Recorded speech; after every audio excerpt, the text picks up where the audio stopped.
नंदिनी की important call है, मैं 2 मिनट में आया। हाँ शिवाय,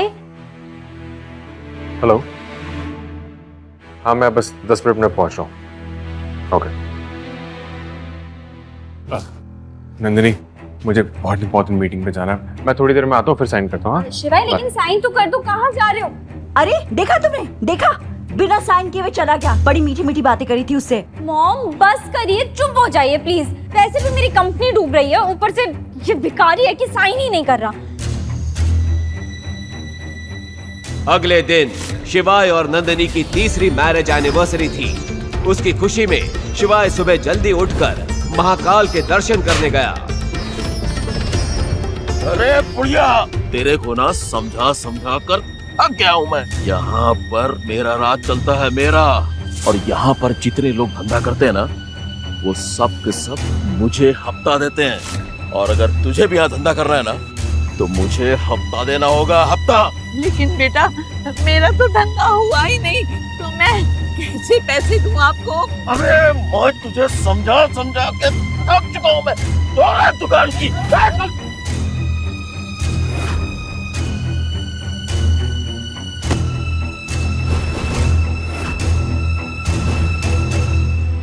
महाकाल की नगरी में सिर्फ एक ही राजा का राज चलता है, खुद महाकाल का। तुम लोग पर आज यहाँ नहीं चलेगा। चल बे हट जा, वरना जो हाल बुढ़िया किया ना वही तेरा करूंगा। बेकार में मरेगा तू। अकाल मृत्यु वो मरे जो काम करे चंडाल का, काल भी उसका क्या करे जो भक्त हो महाकाल का।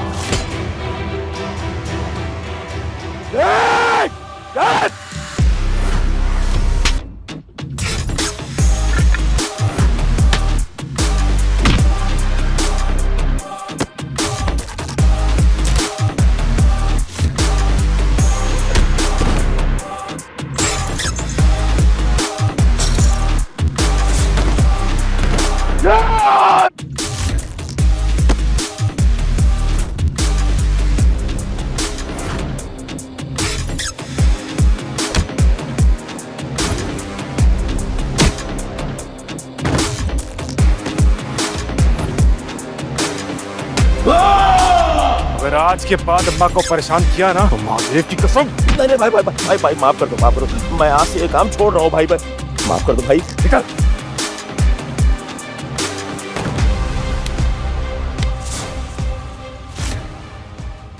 शिवाय बेटा, अच्छा हुआ तू आज आ गया।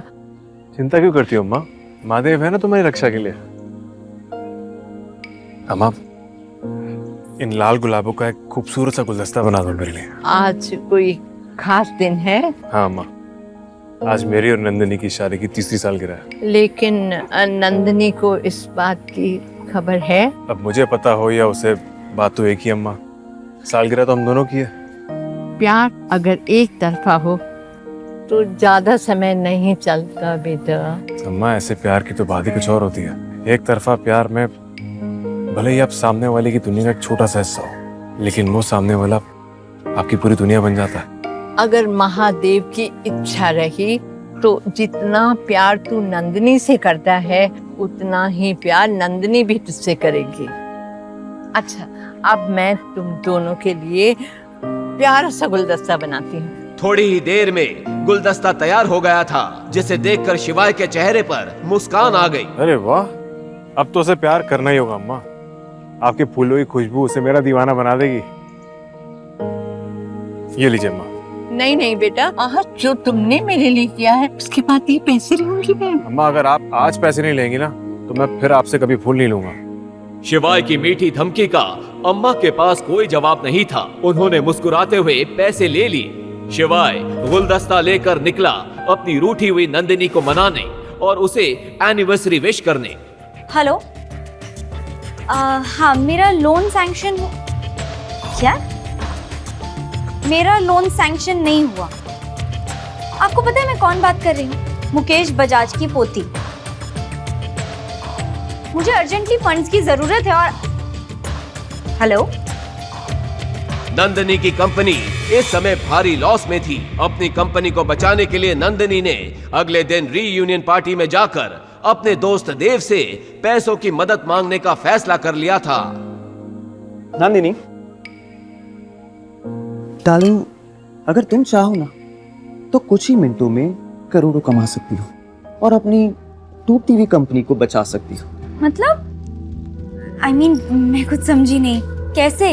अगर तुम कुछ वक्त के लिए मेरी हो जाओ तो मैं तुम्हें 2 करोड़ यूं ही दे सकता हूँ, और अगर और पैसे चाहिए तो क्या देव, प्लीज बताओ ना, क्या करना होगा मुझे? तुम मुझे 2 करोड़ से भी ज्यादा दे सकते हो। तुम्हें 2 करोड़ तो क्या 10 करोड़ दे सकता हूँ। 10 crore? What are you saying? Dev please मुझे बताओ तो, करना क्या होगा? सादा कुछ नहीं, बस अपनी आज की रात तुम्हें मेरे नाम करनी होगी। इतना बोलकर जैसे ही देव ने नंदिनी का हाथ पकड़ा, वैसे ही देव की नाक पर एक जबरदस्त मुक्का पड़ा।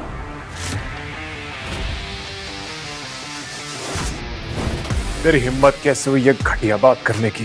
मेरी पत्नी है ये, और मेरी पत्नी मुझे कभी भी पैसों के लिए धोखा नहीं देगी। शिवाय अपनी जिस पत्नी पर भरोसा कर रहा था, उसी ने सबके सामने शिवाय के गाल पर एक जोरदार थप्पड़ जड़ दिया। How dare you! हिम्मत कैसे हुई तुम्हारी यहाँ आने की? नंदिनी, तुम इन लोगों के बीच क्या कर रही हो? और शायद तुम भूल रही हो आज हमारी शादी की 3री सालगिरह है। ये देखो, मैं तुम्हारे लिए फूलों का खूबसूरत सा गुलदस्ता लेकर आया हूँ। गुलदस्ता माय फुट! भूलो मत कि तुम्हारी औकात क्या है। 2 कौड़ी के घर जमाई हो तुम बस।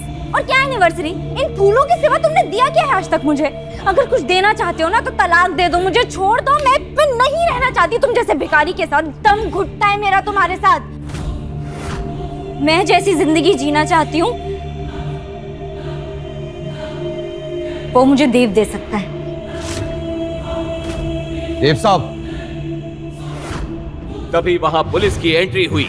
दरअसल देव ने शिवाय के आते ही पुलिस को कॉल कर दिया था।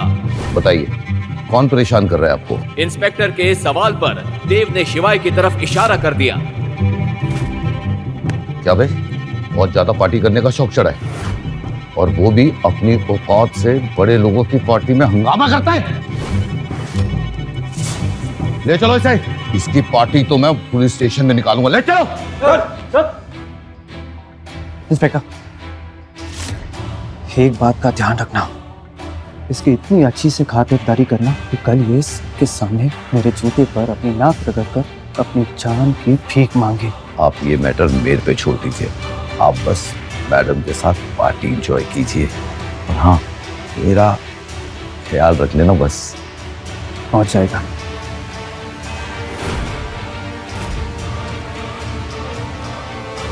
शिवाय को थाने में ले जाकर एक कुर्सी पे बिठा दिया, जहां बैठते ही उसने अपने पॉकेट से सिगरेट निकाली और लाइटर निकालकर जैसे ही उसे जलाने वाला था, तभी एक हाथ ने उस लाइटर को नीचे गिरा दिया। ये क्या तेरे बाप का घर है जो शांत से बैठ कर सिगरेट फूंक रहा है? हवलदार, इसके सारे कपड़े उतारो और बर्फ की सिल्ली पे लेटाओ। इसकी सारी अकड़ ठंडी हो जाएगी। इंस्पेक्टर ने इतना कहा ही था कि तभी उस थाने के ऊपर कई हेलीकॉप्टर्स मंडराने लगे और उनमें से ब्लैक कैट कमांडोज निकले और उन्होंने पूरे थाने को घेर लिया। आप लोग कौन हैं और यहाँ क्या कर रहे हैं? इंस्पेक्टर, आप जानते भी हो आपने किसे गिरफ्तार किया है? इतना बोलकर वो कमांडो शिवाय की तरफ गया और उसके नीचे गिरे लाइटर को उठाकर उसकी सिगरेट जला दी।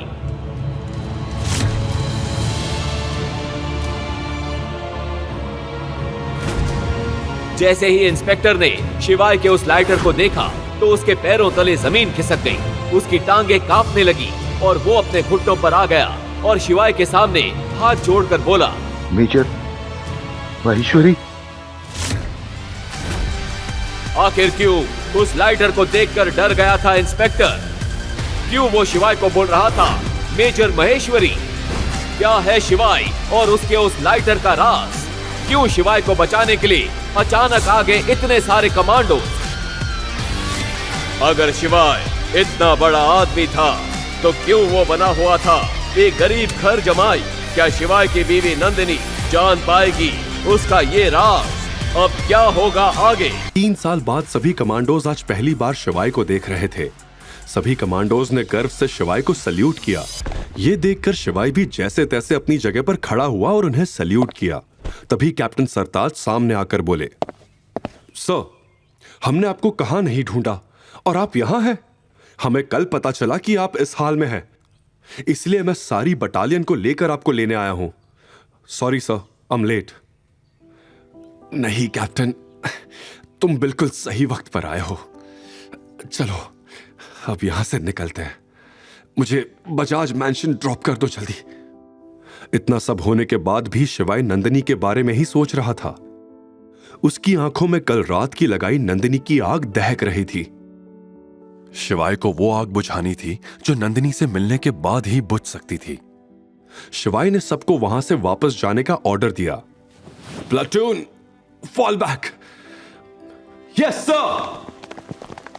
इस आवाज की गूंज से Azad Nagar police station hill गया और वहां के सारे अधिकारी और हवलदार शिवाय को सलाम मारे बिना रह नहीं पाए। शिवाय पुलिस स्टेशन से निकला और जल्दी से गाड़ी में बैठ गया। सारे कमांडोज भी उसके पीछे भागकर गाड़ी में बैठ गए। शिवाय का ऑर्डर सुनते ही सभी गाड़ी एक के पीछे एक बजाज मैंशन चल पड़ी। तभी शिवाय के बगल में बैठे कैप्टन सरताज ने पूछा, मेजर, आप पूरी रात जेल में क्यों रहे? आपने हमें फोन क्यों नहीं किया? अपनी कद्र करना कैसे सीखता सरताज? अगर एक रात वहां नहीं बिताता तो अब सब ठीक हो जाएगा। मेरे लिए ये रात सबसे यादगार रहेगी। ये कहते हुए भी शिवाय का दिल जोर जोर से धड़क रहा था, मानो अभी बाहर आ जाएगा। उसे नंदिनी से कोई उम्मीद नहीं थी, पर फिर भी उसके कड़वे शब्द सोचते ही उसके बदन में सिरहन दौड़ रही थी। मेजर, मुझे आपको कुछ बताना है। आपको याद होगा हमने 5 साल पहले जेएनके में गैर कानूनी मामलों को लेकर कुछ शर्तों पर समझौता किया था, लेकिन अब हम उसे पूरा नहीं कर पा रहे हैं। इसलिए वहां के गैर कानूनी संगठन ने समझौता तोड़ दिया है और हम पर कभी भी हमला कर सकते हैं। हमें आपकी जरूरत है मेजर, आपको वापस आना होगा। मैं वो दुनिया 3 साल पहले छोड़ चुका हूं। Now I am a common man. वो पूरा का पूरा काफिला महालक्ष्मी नगर की तरफ दौड़ पड़ा। जमीन पर 10 ब्लैक एसयूवी और ऊपर 2 हेलीकॉप्टर ऐसे लग रहे थे मानो कोई किंग का काफिला आज बजाज मैंशन की तरफ निकल पड़ा हो। उधर नंदिनी घर से निकलकर पुलिस स्टेशन के लिए यश के साथ निकल ही रही थी कि उसके घर के सामने वो सारी एसयूवी कार आके रुकी। आगे खड़ी कार का दरवाजा खुला और गाड़ी से शिवाय को उतरते देख नंदिनी और यश हैरान हो गए। शिवाय को वहां ड्रॉप करके वो काफिला अपनी मंजिल की ओर बढ़ गया। इस वक्त शिवाय की आंखों में अंगारे जल रही थी। वो तेज रफ्तार से नंदिनी के पास आया और उसने उससे पूछा, नंदिनी, क्या सच में तुम्हें वो 12 साल पहले वाला सेंट्रल स्ट्रीट का हादसा याद नहीं है? नंदिनी शिवाय को एकटक देखे जा रही थी। वो कुछ बोल पाती इससे पहले ही शिवाय ने फिर से कहा, वो किडनैपिंग, वो बर्थडे, कुछ भी याद नहीं है तुम्हें? तुम पागल हो गए हो क्या? बाहर कैसे आए तुम? किसने तुम्हारी बेल करवाई? हाँ, नंदिनी शिवाय को ऐसे देखकर शॉक थी। क्या, क्यों, कैसे? मुझे इस बारे में तुमसे कोई बात नहीं करनी है। मुझे जिंदगी से बहुत बड़ा सबक मिला है। कल अगर तुम मेरे साथ मिसबिहेव नहीं करती तो मैं कभी अपनी कद्र करना सीख ही नहीं पाता, खुद के बारे में कभी सोच ही नहीं पाता। क्या बकवास कर रहे हो? तुम्हारे साथ जो भी हुआ उसमें तुम्हारी गलती थी। मैं तो तुम्हें जेल से छुड़वाकर तुम पर एहसान करना चाहती थी, पर नंदिनी आगे कुछ बोल पाती इससे पहले ही शिवाय ने उसकी बात काटते हुए कहा, मुझे तलाक चाहिए तुमसे नंदिनी। तुम वो नहीं हो जिससे मैंने प्यार किया था। डिवोर्स की बात सुनते ही सब शॉक्ड रह गए। शिवाय नंदिनी से तलाक चाहता था। नंदिनी का ईगो बुरी तरह हर्ट हो गया। उसने गुस्से से कहा, तुम मुझे तलाक दोगे शिवाय? मैं तुम्हारी औकात से बहुत ऊपर हूं। शिवाय के चेहरे पर आत्मविश्वास था, लेकिन नंदिनी को एक बात समझ नहीं आई। लेकिन तुम तो जेल में थे, फिर तुम्हारी बेल किसने करवाई? भले लोग थे वो जो इसे यहां घर तक छोड़ कर गए। पड़ा होगा उनके पैर ये, तब जाकर बेल मिली होगी। मजाक बनाते हुए यश ने कहा, माफ कीजिएगा, हाल फिलहाल में मैंने यही सीखा है। अब इज्जत बेचना मुझे नहीं आता। शिवाय ने यह बात नंदिनी की आंखों में आंखें डालकर कही। क्या शिवाय अपनी सेल्फ रिस्पेक्ट के लिए अब दुनिया से लड़ जाएगा? क्या 12 साल पुराने प्यार का अंत आज तलाक पर हो जाएगा? आखिर शिवाय है कौन और क्या राज है उसका? शिवाय के तेवर आज कुछ बदले बदले से लग रहे थे, लेकिन शिवाय की यह बात सुनकर नंदिनी का गुस्सा फूट पड़ा। तुम होते कौन हो मुझे ये सब बोलने वाले? पूरा इंदौर जानता है तुम्हारी इज्जत क्या है। बड़े आए मुझे इज्जत की बात सिखाने वाले। नंदिनी की यह बात सुनकर शिवाय अभी चुप बैठने वाला नहीं था। हाँ, मैंने अपनी इज्जत खोई है तुम्हारे सामने, इस परिवार के सामने, यहां तक कि इस पूरे शहर के सामने। लेकिन तुम्हें कभी मेरा प्यार दिखा ही नहीं, मेरे छोटे छोटे एफर्ट्स दिखे ही नहीं। तुम्हें क्या लगता है मुझे मजा आता है लोगों की गालियां सुनने में? तुम्हें सिर्फ वो दिखा जो दुनिया ने और तुम्हारी मां ने तुम्हें दिखाया। मेरा प्यार तुम कभी समझ ही नहीं पाई, महाकाल की कसम। लेकिन अब मैं खुद की नजरों में और जलील नहीं होना चाहता। ये कहते कहते शिवाय की आंखें भीग चुकी थी। शिवाय पिछले एक दिन में इतना कुछ झेल चुका था कि उसकी अंतरात्मा का दर्द उसके शरीर के दर्द से ज्यादा था। पर वो जलील लोग उसकी इस हालत के बारे में कुछ भी नहीं सोच रहे थे। उल्टा नंदिनी ने उसे जवाब दिया, मुझे तुम्हारा प्यार कभी चाहिए ही नहीं था। पहले दिन से मुझे तुमसे नफरत थी। पता नहीं क्या दिखा दादाजी को तुम्हारे अंदर। और क्या कहा तुमने? छोटे छोटे एफर्ट्स। लास्ट गिफ्ट तुमने मुझे एक नकली पर्ल का हार दिया था। नकली, सुन रहे हो ना? मुझे तुमसे छुटकारा चाहिए बस। जरूर मिलेगा छुटकारा। अब तो तुम्हें वो इंसान भी मिल गया है जो तुम्हें वो सब दे पाएगा जो मैंने नहीं दिया। शिवाय ने यश की तरफ इशारा करते हुए नंदिनी से कहा, तुझसे ज्यादा खुश रखूंगा। और वैसे भी मेरे स्टैंडर्ड्स हाई है। तुझ जैसे लोगों को मैं मुंह भी नहीं लगाता। और अगले हफ्ते नंदिनी का बर्थडे भी है। देखना, मैं सबसे शानदार बर्थडे पार्टी ऑर्गेनाइज करूंगा नंदिनी के लिए। तभी तीखी नोकझोंक के बीच रेखा भी वहां आ गई और नंदिनी का हाथ पकड़कर उसे अंदर ले गई। भिखारियों के मुंह नहीं लगते। अब शिवाय और यश आमने सामने खड़े थे। यश खुद को अकेला पाकर हड़बड़ा गया और कुछ सोचते हुए उसने चिल्लाकर नंदिनी से कहा, ओके नंदिनी, मैं कल सुबह आता हूं। फिर जाते जाते उसने शिवाय को भी एक लुक दे ही दिया। अच्छी किस्मत वालों को ही अच्छी लड़की मिलती है। कल डिवोर्स देने के लिए तैयार है ना? कहीं अपनी बात से मुकर मत जाना। कहकर उसने अपना कॉलर ठीक किया और शिवाय के सामने से चला गया। शिवाय ने यश की बात को एक कान से सुन के दूसरे कान से निकाल दिया। वो वहीं खड़ा सोचता रहा, क्या सच में पैसों में इतनी ताकत होती है कि वो किसी भी इंसान को बदल सके? क्या आज के समय में किसी को प्यार की कदर ही नहीं रही? लेकिन शिवाय हार मानने वालों में से नहीं था। वो इन सवालों का जवाब ढूंढ कर ही रहेगा। आखिर शिवाय था तो एक खिलाड़ी ही, ना हारने वाला जाबाज खिलाड़ी। वो वहां से अपना ईवी स्कूटर लेकर लोटस लेक की तरफ निकल गया। इंदौर में स्थित लोटस लेक अपनी शांत जलधारा और सुंदर कमल के फूलों के लिए फेमस है, जो नेचर लवर्स और फोटोग्राफी के शौकीनों को अट्रैक्ट करता है। वो जब भी उदास होता तो इसी झील पर आ जाता, क्योंकि वहां का स्थिर पानी उसके मन को शांत करता था। वहां पहुंचकर उसने अपने स्कूटर की डिक्की से रूबिक्स क्यूब निकाला और ठंडी हवा लेते लेते सॉल्व करने लगा। तभी उसकी आंखों में एक चमक आ गई। उसे रास्ता मिल चुका था।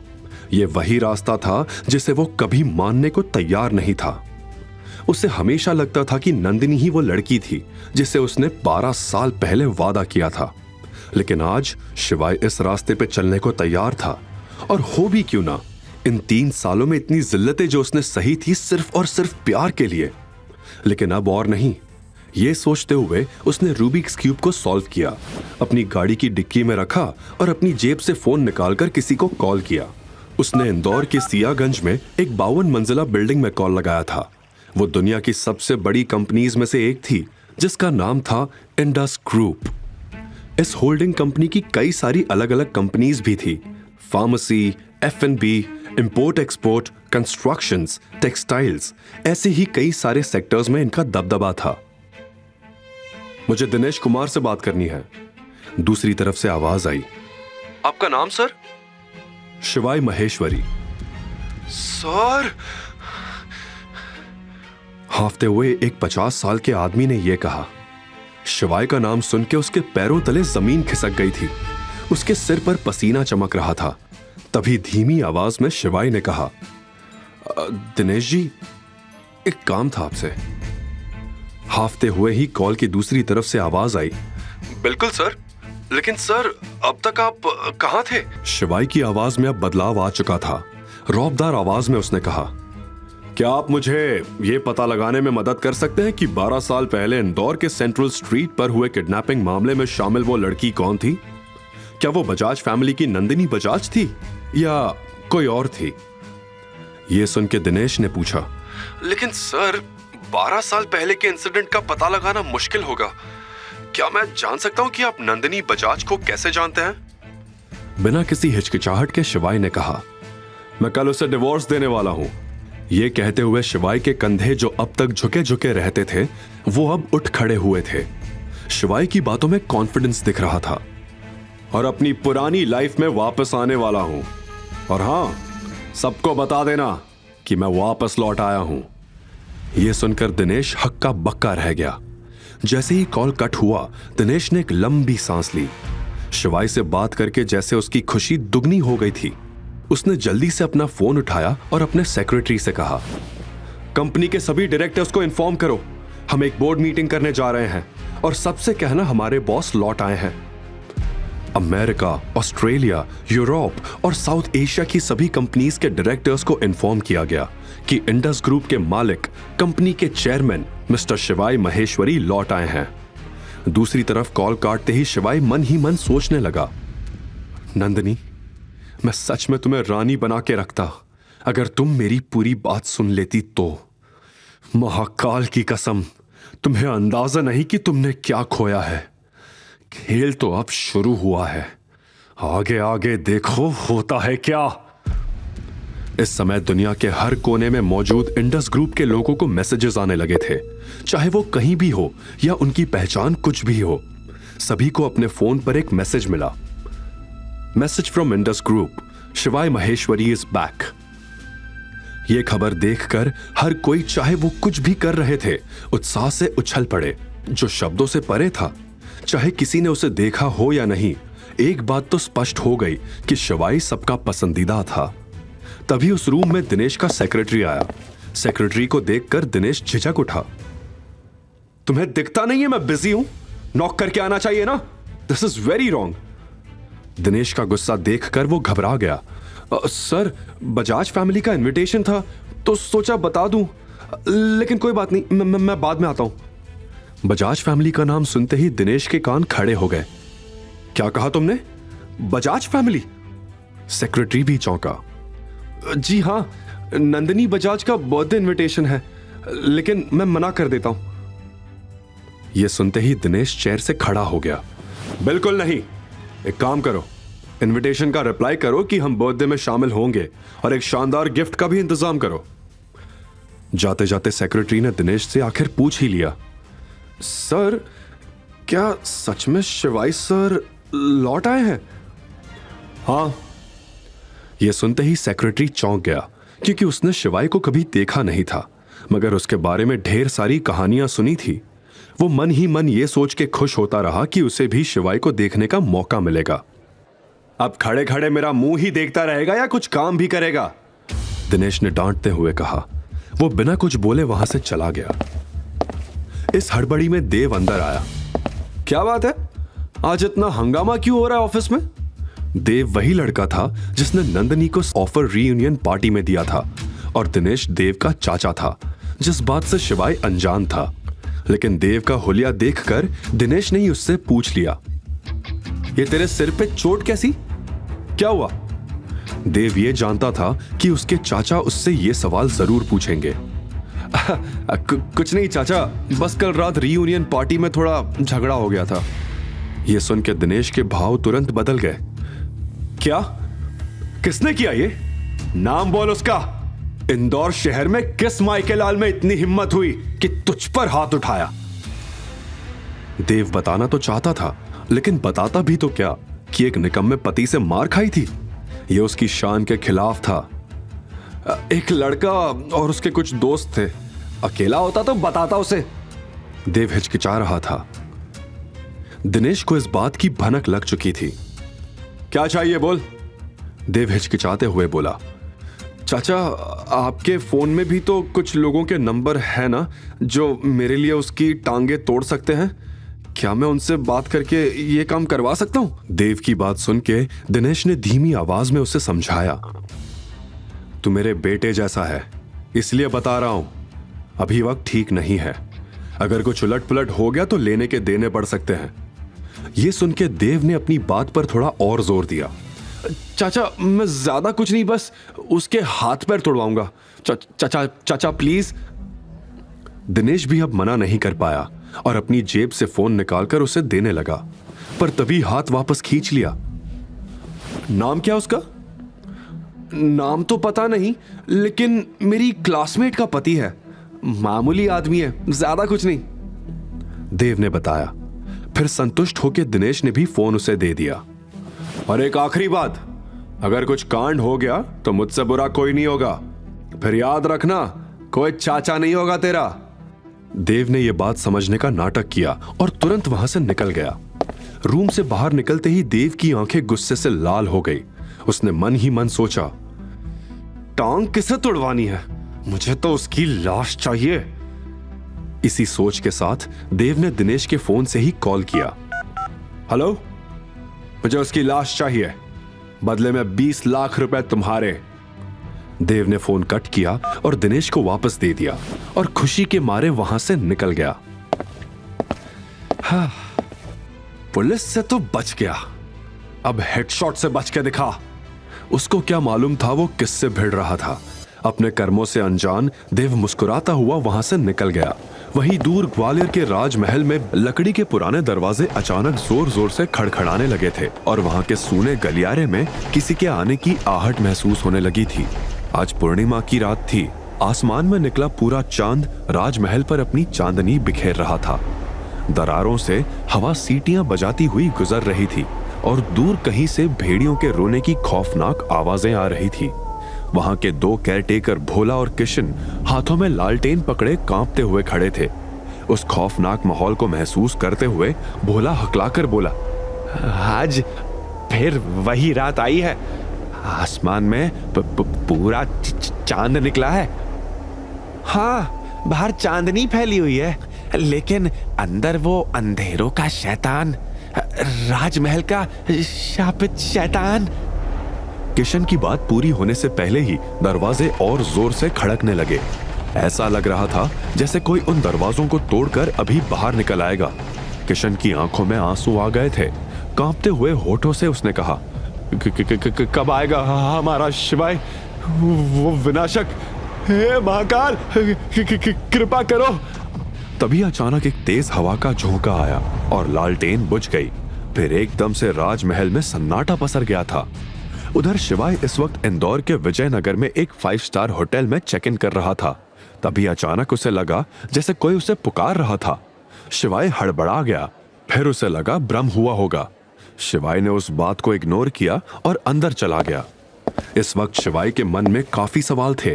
कहीं नंदिनी वही लड़की निकली तो? लेकिन अगर नंदिनी वही लड़की निकली तो क्या मैं उसे अपना सकूंगा? मेरी इज्जत का क्या? क्या मैं ये सही कर रहा हूं या गलत? इन्हीं सवालों से परेशान होकर शिवाय ने अपनी आंख बंद करके हाथ जोड़े। हे महाकाल, अब मैं सब आपके ऊपर छोड़ रहा हूं। फिर आंखें खोलकर उसने कहा, कल मिलते हैं कोर्ट में नंदिनी बजाज। क्या संबंध थे शिवाय के ग्वालियर के राजमहल से? आखिर क्या था उस महल के दरवाजे के पीछे? क्या संबंध थे शिवाय के ग्वालियर के राजमहल के राजगुरु के साथ? एक आदमी की इतनी सारी पहचान, आखिर है कौन शिवाय महेश्वरी? और ये हेडशॉट कौन था जो शिवाय की जिंदगी में मौत का तांडव करने वाला था? अगली सुबह नंदिनी, रेखा और यश फैमिली कोर्ट जाने के लिए रेडी हो चुके थे। राजा साहब अभी भी सो रहे हैं, अभी जाकर उठाती हूं। रेखा गुस्से में शिवाय के रूम में गई, लेकिन शिवाय का कोई अता पता नहीं था। रेखा ये देखकर चौंकी, न जाने शिवाय अभी कहां था। इधर नंदिनी और रेखा ने पूरा घर छान मारा था। कहां गया ये निकम्मा? रेखा गुस्से में बड़बड़ाने लगी। कोई बात नहीं मॉम, वो आ जाएगा, चलो हम चलते हैं। नंदिनी को जैसे शिवाय की फिक्र ही नहीं थी। वो जिए या मरे उससे कोई मतलब नहीं था। मगर पिछले 3 सालों में यह पहली बार हुआ था जब शिवाय पूरी रात घर से बाहर रहा हो। यह बात रेखा को खटकी। बजाज फैमिली के टुकड़ों पर पलने वाला वो ऐसे गायब कैसे हो सकता है? तलाक का प्रॉमिस करके कहीं भाग तो नहीं गया ये आदमी? अच्छा हुआ ना मॉम, निकम्मा तो था ही, अब भगौड़ा भी बन गया। जान छूटी। अब आप कोर्ट चलो वरना देर हो जाएगी। नंदिनी ये बोलते हुए यश की गाड़ी की फ्रंट सीट पर जाकर बैठ गई और तीनों कोर्ट चले गए। उधर सरस्वती नदी के घाट पर शिवाय ने प्रातः स्नान करके महाकाल के मंदिर में पूजा अर्चना की। उस जगह का माहौल अद्भुत था। ढोल और नगाड़े की आवाज से वातावरण में एक अलग ही ऊर्जा थी। वहीं भक्तों के बीच शिवाय हाथ में आरती का थाल लिए मंत्रों का जाप करके महाकाल की पूजा कर रहा था और उसने अपने नए जीवन की शुरुआत के लिए प्रार्थना की। महाकाल, ताकत दो मुझे सबसे लड़ने की। फिर पूजा खत्म करके उसने साष्टांग नमन किया। फिर वहीं अपने रोज के कपड़े पहने और अपनी स्कूटर लिए वहां से निकल गया। आज उसके चेहरे पर तेज था। शायद अब वो दुनिया को कुछ साबित करने वाला था। तो वहीं बजाज फैमिली के सभी लोग और यश फैमिली कोर्ट पहुंच चुके थे और शिवाय का इंतजार कर रहे थे। तभी नंदिनी अपने वकील से बात करने चली गई। फिर रेखा ने पास खड़े यश से अपने मन की बात पूछ ही ली। खुश रख पाओगे मेरी बेटी को? खुद से भी ज्यादा। वैसे भी मेरी कंपनी एक बहुत बड़ी बिजनेस डील इंडस ग्रुप के साथ करने जा रही है। फिक्र मत करिए, एक बार ये डील हो गई तो आपकी बेटी लाखों करोड़ों में खेलेगी। यश ने कॉलर चढ़ाते हुए कहा। यश की यह बात सुनकर रेखा की आंखें चमक उठी। बेटा, मन तो मेरा भी खेलकूद करने का बहुत करता है, लेकिन इस ढलती उम्र में मैं करोड़ों का बोझ नहीं उठा पाऊंगी। मैं लाखों से ही अपने मन को समझा लूंगी। क्यों नहीं? इधर आपकी बेटी मेरी हुई और उधर सब कुछ आपका हुआ। इतना सुनकर रेखा को तसल्ली हुई।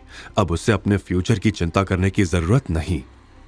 दूसरी ओर शिवाय अपने वादे के मुताबिक कोर्ट पहुंचा और सीधा नंदिनी के पास गया। लेकिन इस वक्त उसके मन में एक ही उलझन थी।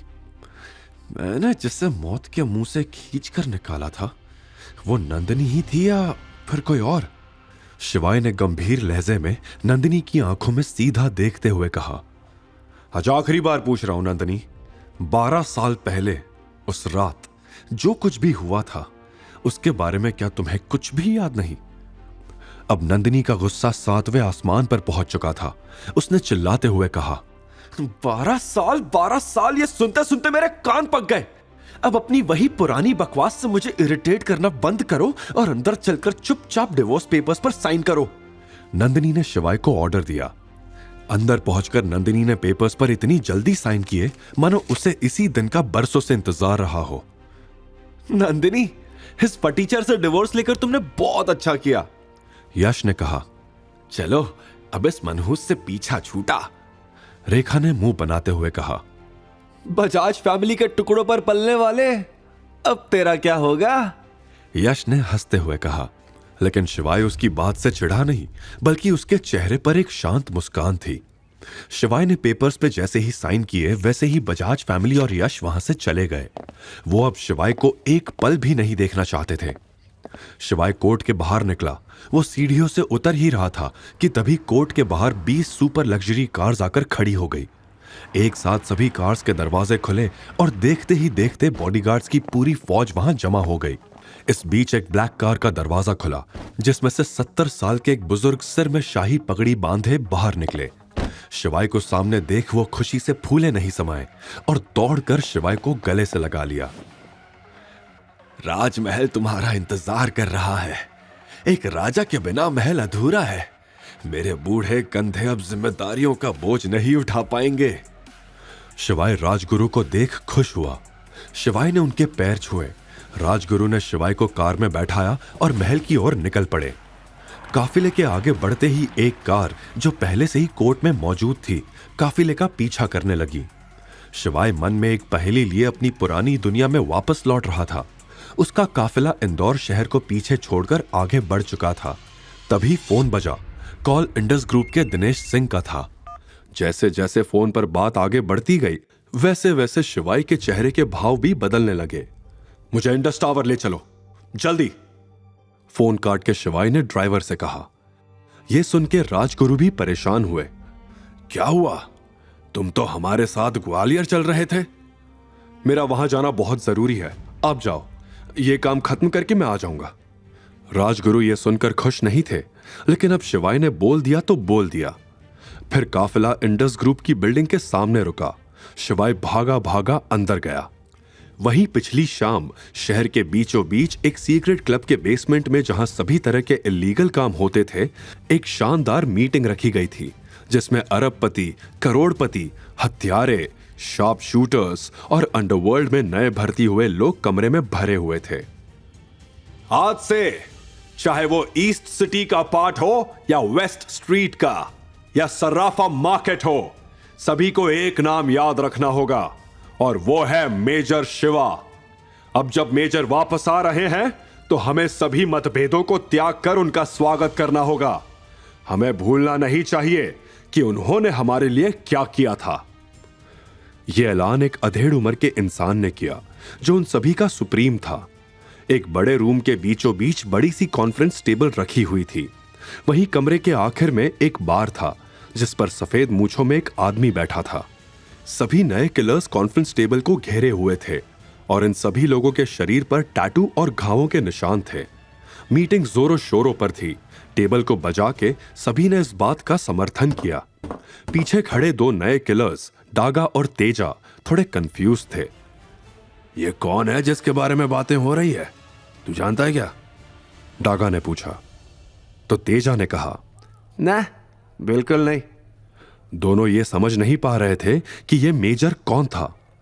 वो देख, बार पर हेडशॉट बैठा है, उससे पूछते। क्योंकि हेडशॉट इस बिजनेस में पुराना सूरमा था, इसीलिए उन्होंने हेडशॉट को पूछना सही समझा। हेडशॉट अपनी सफेद मूंछों को हमेशा ताव देता रहता था। उसके चेहरे पर एक बड़ा सा कट था और उसकी बड़ी बड़ी आंखें थी। बस एक ही कमी थी, उसका कद छोटा था, मगर बातें बड़ी बड़ी करता था। और हो भी क्यों ना, जैसलमेर की मिट्टी पर जो जन्मा था, लेकिन दिल से था इंदौरी। जब डागा और तेजा उसके पास आए तो वो उन्हें घूरने लगा। हेडशॉट, तुम हमसे ज्यादा समय से यहां हो, क्या तुम जानते हो कि ये मेजर कौन है? तेजा ने उत्सुकता से पूछा। हेडशॉट ने इधर उधर देखा, हंसा और धीरे से बोला, मां कसम, मैंने सपने में भी नहीं सोचा था, पर इधर के हालात वाकई बदतर हैं। तुम लोग मेजर शिवा को नहीं जानते और मेरे सामने खड़े होने की हिम्मत कर रहे हो? ना ना ना ना ना, मां कसम, मैं बता रहा हूं, अगर ये मीटिंग नहीं चल रही होती तो तुम दोनों को जिंदा गाड़ देता। अब ये बताओ, क्या तुम लोग जानते हो कि 5 साल पहले क्या हुआ था? यह सुनकर डागा और तेजा दंग रह गए। यही तो हम जानना चाहते हैं। हेडशॉट ने उन दोनों की ओर देखा। मुझे याद है 5 साल पहले अंडरवर्ल्ड में एक सन की घोस्ट घुसा था। वो दिल का बहुत बुरा आदमी था। वो किसी को भी मार देता था, काट देता था, और तो और जला भी देता था। मुझे याद है उसका एक ही सपना था, पूरे इंडिया के अंडरवर्ल्ड पे राज करना। लेकिन वो कहते हैं ना, हर कहानी में विलन को मारने के लिए हीरो का आना तो जरूरी ही होता है, और अपनी कहानी का हीरो है मेजर शिवा। यह सुनकर डागा और तेजा शॉक्ड हो गए थे। जब मेजर आए तो उन्होंने उस घोस्ट की हालत पतली कर दी।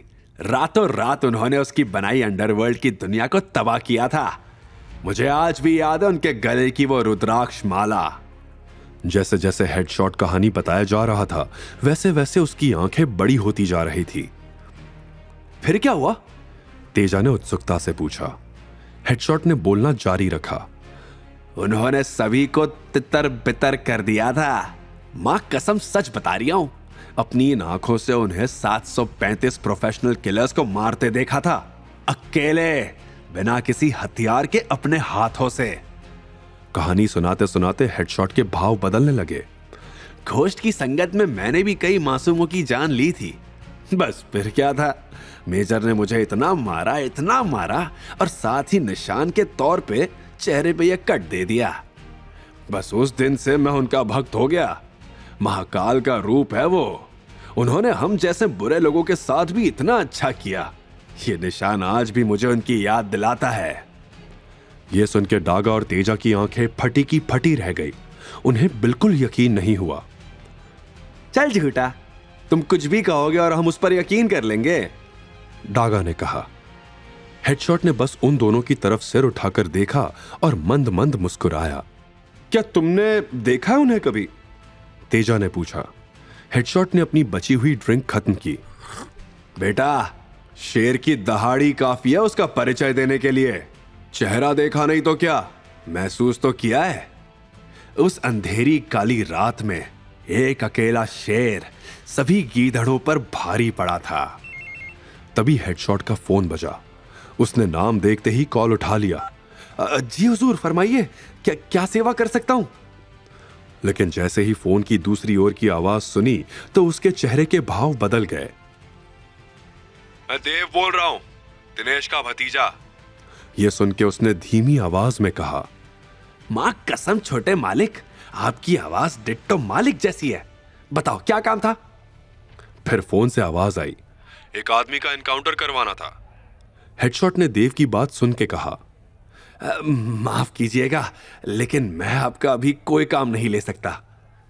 देव यह सुन के निराश हुआ। वो किसी भी कीमत पर यह काम करवाना चाहता था। 5 लाख में भी नहीं करोगे? हेडशॉट मुस्कुराया, मां कसम बात पैसों की नहीं है, अभी समय ठीक नहीं है, कुछ रूल्स है जो मुझे फॉलो करने पड़ते हैं। लेकिन देव अपनी बात पर अड़ा हुआ था। 10 लाख भी नहीं? यह सुन के हेडशॉट के मन में भी लालच आ गया। आप समझने की कोशिश करिए। देव ने और पैसे बढ़ाए। 20 भी नहीं? लेकिन अब हेडशॉट की आवाज बदल गई थी। मां कसम 20 में तो खुद को गोली मार लूं। जरा पता बताओ उसका और फोटो भी भेज दो। देव ने भी खुशी खुशी सब बताया। शिवाय नाम है, बजाज फैमिली का दामाद है, मैं फोटो भेजता हूं। यह कहकर देव ने फोन काट दिया। वहीं अभी इंडस टावर के मीटिंग रूम में शिवाय के अंदर का ज्वालामुखी फटने को तैयार था। उसने ग्लास उठाया, उसकी आंखों में गुस्से की लपटें और तेज हो गई। उसकी पकड़ ग्लास पर कस गई, उंगलियों की जकड़ से जैसे कांच भी सहम गया हो। ग्लास सीधे मीटिंग रूम की बड़ी टीवी स्क्रीन से टकराया। कांच की दरारें एक पल में पूरी स्क्रीन पर फैल गई। टीवी का पूरा फ्रेम जोर से हिला और स्क्रीन चकनाचूर होकर हजारों टुकड़ों में बिखर गई। एक पल के लिए कमरे में सन्नाटा छा गया और अगले ही पल शिवाय ने गुस्से में पूछा, बेच दिया? वो भी एक नाइट क्लब में? एड्रेस बताओ। शहर से बाहर थंडर नाइट क्लब के अंधेरे कमरे से एक लड़की के चिल्लाने की आवाजें आ रही थी। बचाओ! बचाओ! मुझे इस राक्षस से बचाओ! उस आवाज में दर्द झलक रहा था। क्या सच में वो लड़की वही थी जिससे शिवाय ने 12 साल पहले वादा किया था? किसने बेचा था उसे और क्यों? उस आवाज में दर्द झलक रहा था। क्या सच में वो लड़की वही थी जिससे शिवाय ने 12 साल पहले वादा किया था? किसने बेचा था उसे और क्यों? मीटिंग रूम की शांति दिनेश ने तोड़ी। उसने उस लड़की की सारी जानकारी शिवाय को बतानी शुरू की। सर, आपके कहने पर हमने 12 साल पुराने मामले की दोबारा जांच की। इन्वेस्टिगेशन के दौरान पता चला कि 35 साल पहले नंदिनी के पापा केशव बजाज वंदना नाम की लड़की से प्यार करते थे, लेकिन वंदना गरीब थी, इसलिए केशव के पिता रघुवीर बजाज ने जबरदस्ती उनकी शादी रेखा से करवा दी। केशव शादी के बाद भी वंदना से मिलते रहे। रेखा और वंदना एक ही वक्त पर प्रेग्नेंट थी और कोइंसिडेंटली दोनों ने एक ही दिन 28 दिसंबर को बेटियों को जन्म दिया। आज तक ये बात उस फैमिली ने सीक्रेट रखी है। ये देखिए, दोनों लड़कियों के बर्थ सर्टिफिकेट्स और ये उस दूसरी बेटी की फोटो। दिनेश एक एक करके सारे सबूत शिवाय को दिखा रहा था कि तभी शिवाय ने चौंक कर वो फोटो उठा ली। अंधा विश्वास और अंधा प्यार कितना खतरनाक होता है, आज ये बात शिवाय समझ चुका था। नंदिनी के दादाजी पर किए गए अंधे विश्वास ने ही शिवाय से उसका सब कुछ छीन लिया था। शिवाय के दिमाग में इस वक्त हजारों सवाल एक साथ चल रहे थे।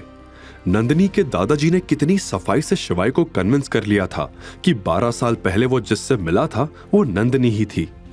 वहीं दूसरी तरफ नंदिनी काफी परेशान थी, क्योंकि जब वो कोर्ट से लौट रही थी तो उसके सामने से बहुत सारी लग्जरी कार्स निकली थी। उसे पूरा यकीन था कि उसने उन गाड़ियों में शिवाय को देखा था। मां, आई एम श्योर मैंने उन ब्लैक लग्जरी कार्स में शिवाय को देखा था। बेटा, तू भी क्या फालतू बात कर रही है? उसकी इतनी औकात कहां है कि वो इतनी महंगी गाड़ियों में बैठे? तू बस यश के बारे में सोच। उसकी कंपनी का कॉन्ट्रैक्ट इंडस ग्रुप के साथ हो गया तो हम सब उसके पैसों पर ऐश करेंगे। नंदिनी को भी रेखा की बात सही लगी। अगर शिवाय इतना अमीर होता तो आज तलाक की नौबत ही नहीं आती। उसने अपना मूड ठीक किया और अपने कमरे में आराम करने चली गई। वैसे तो नंदिनी की शादी यश से होने वाली थी, लेकिन अगर उसे कोई और अच्छा ऑप्शन मिल गया तो वो शायद यश को भी छोड़ देगी, क्योंकि नंदिनी को बस पैसों से मतलब था। शिवाय ने फोटो देखते ही चौंक कर उसे कसकर पकड़ लिया, मानो बरसों से भटकती उसकी रूह को अचानक ठिकाना मिल गया हो। उसकी आंखें तस्वीर पर जमी थी, दिल बेकाबू धड़क रहा था। ये वही लड़की थी जिसे उसने कभी अपना सब कुछ मान लिया था। उसकी आवाज में हल्की कपकपी थी जब उसने ये पूछा, यही लड़की उस दिन मेरे साथ थी? इसका नाम क्या है? क्या यह बजाज परिवार की नाजायज बेटी है? और दोनों बहनें इतनी सिमिलर कैसे लगती हैं? शिवाय की धड़कनें अब और तेज हो चुकी थी। दिनेश ने गंभीर आवाज में जवाब दिया, जी सर, ये उनकी नाजायज बेटी अवंतिका है। इसे जन्म देते ही वंदना जी की डेथ हो गई थी और नंदिनी से आपकी शादी से पहले ही दादाजी ने अवंतिका को एक हॉस्टल में भेज दिया था ताकि वो आपके सामने कभी ना आए। अवंतिका से आप 12 साल पहले चाइल्ड ट्रैफिकिंग के दौरान मिले थे, नंदिनी से नहीं। 12 साल। बस ये सुनते ही शिवाय का अतीत उसकी आंखों के सामने आ गया। वो रात जब उसने अवंतिका को गुंडों से बचाया था, वो पल जब उसने उसकी मासूम आंखों में अपना पूरा भविष्य देख लिया था, वो पहली नजर का प्यार जो दोनों को हो गया था। अगर मुझे पता होता कि वही लड़की जिसे मैंने अपनी जान से ज्यादा चाहा मुझसे इतने सालों से दूर कर दी गई थी तो महाकाल की कसम मैं सारी हदें पार कर देता। शिवाय ने गहरी सांस ली और अपनी आवाज को संभालते हुए बोला, मैंने उससे वादा किया था कि जब वो 20 साल की होगी मैं उससे शादी करूंगा। शिवाय के कानों में अभी भी अवंतिका का जवाब गूंज रहा था, आज तुम्हारी वजह से मेरी जिंदगी बच गई। अब मैं भी महादेव से रोज प्रार्थना करूंगी कि तुम जल्द से जल्द मुझे लेने आओ। I'll wait for you। अपने ख्यालों से बाहर निकलकर शिवाय ने खुद को संभालते हुए दिनेश से पूछा, अभी अवंतिका कहाँ है? मुझे सिर्फ इतना पता है कि आज दोपहर के बाद से अवंतिका गायब है। उसे कहीं बेचा गया है, जैसे बचपन में हुआ था, लेकिन उसकी एग्जैक्ट लोकेशन का अपडेट बस थोड़ी देर में आ जाना चाहिए। यह सुनकर शिवाय का खून खौल रहा था। तभी दिनेश की सेक्रेटरी ने दरवाजा नॉक किया। मैं कम इन सर? कम इन। सर, आपने मिस्टर यश चतावत को कॉन्ट्रैक्ट साइन करने के लिए बुलाया था। वो बाहर आपका वेट कर रहे हैं। क्या कहूं उन्हें? दिनेश ने बिना एक पल गवाए कहा, टेल हिम टू वेट। शिवाय उस सेक्रेटरी की बात सुनकर चौंक गया। उसने तुरंत अंदाजा लगा लिया कि यह वही यश था, नंदिनी का बॉयफ्रेंड। लेकिन इस समय शिवाय के लिए सिर्फ अवंतिका मायने रखती थी।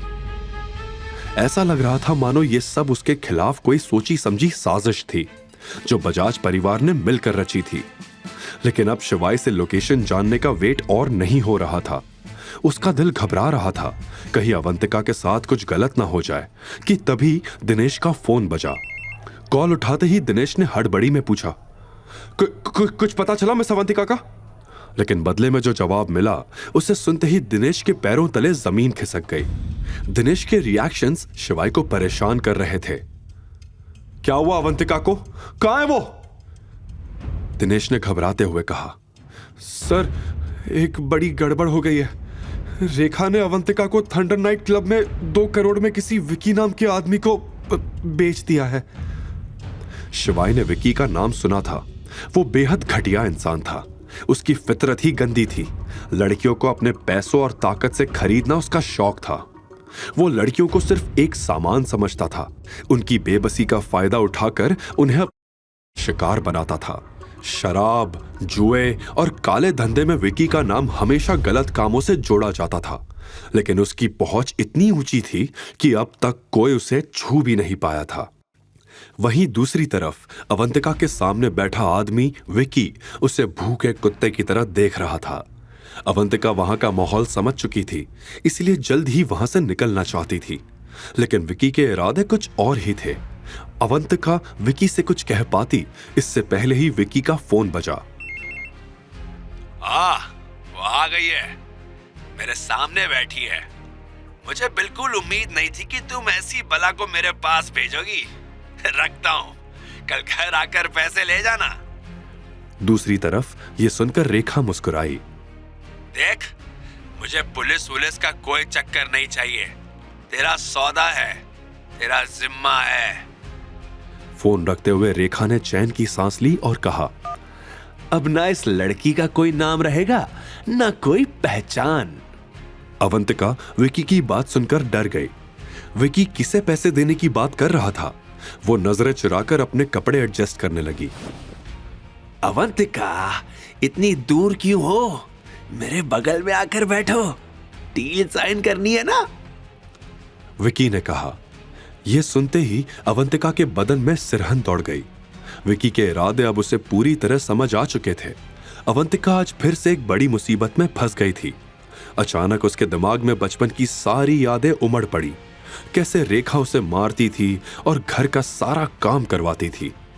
वो पढ़ाई में नंदनी से बेहतर थी, इसलिए रेखा ने उसे ग्रेजुएशन भी पूरा करने नहीं दिया। अवंतिका नंदनी से ज्यादा खूबसूरत थी, इसलिए नंदनी भी उससे जलती थी और आए दिन कुछ ना कुछ नुकसान करके उसका इल्जाम अवंतिका पर डाल देती थी। अवंतिका ने हर दिन जिल्लत और तकलीफ के साथ जिया था, सिर्फ इस उम्मीद में कि एक दिन वो 12 साल पहले वाला लड़का आएगा और उससे अपने साथ ले जाएगा। लेकिन अफसोस, वो कभी नहीं आया। आज अवंतिका ने ठान लिया था कि अगर उसके साथ कुछ भी गलत हुआ तो वो अपनी जान दे देगी। वो इस तरह की जिंदगी अब और नहीं जी सकती थी। अवंतिका को विकी को बेच दिया है, ये सुनते ही शिवाई की आंखों में ज्वालामुखी धधक उठा। उसकी गुस्से से लाल आंखें मानो अब पूरी दुनिया जला देंगी। उसका पूरा शरीर कांप रहा था।